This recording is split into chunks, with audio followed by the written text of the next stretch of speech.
Sincerity. You must have a lovely puritanical background. And you go by your full name? Walter Edwin Black. Sounds like something a poet would be called. I do a bit of this online media stuff myself. Mostly music and culture stuff. The finer things.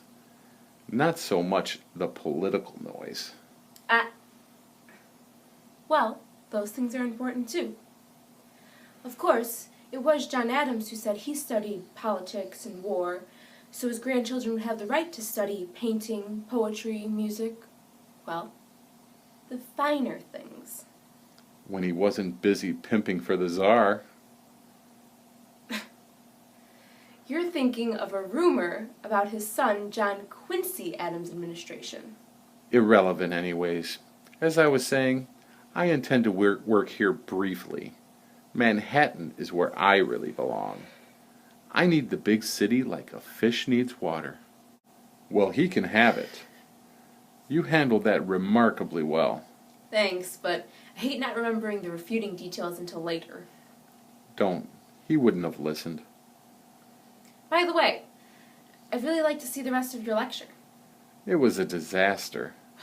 No, you said what needed to be said, and Jason is ambitious and well-meaning, but I'm inclined to think he's rather a bit of a false prophet, so to speak.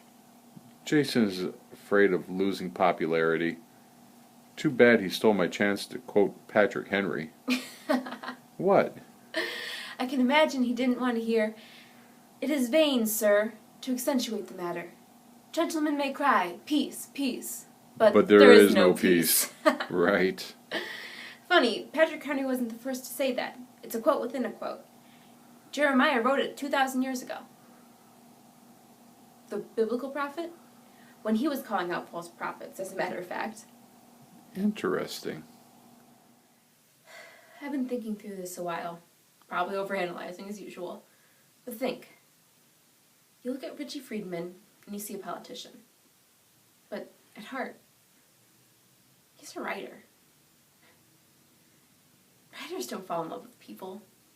Writers fall in love with stories. Always chasing conflict and excusing it as studying contrasts. The soft-spoken, innocent, small-town boy captures the heart of the wild city girl. It's complicated, maybe a bit scandalous, but it all ends in happily ever after. That's the central theme of all the old movies Richie loves. But he and I, there's no story there. It's too probable. Too favorable, too reasonable. He's pursuing a storyline, not a woman. You've got to be careful chasing stories. They tend to haunt you.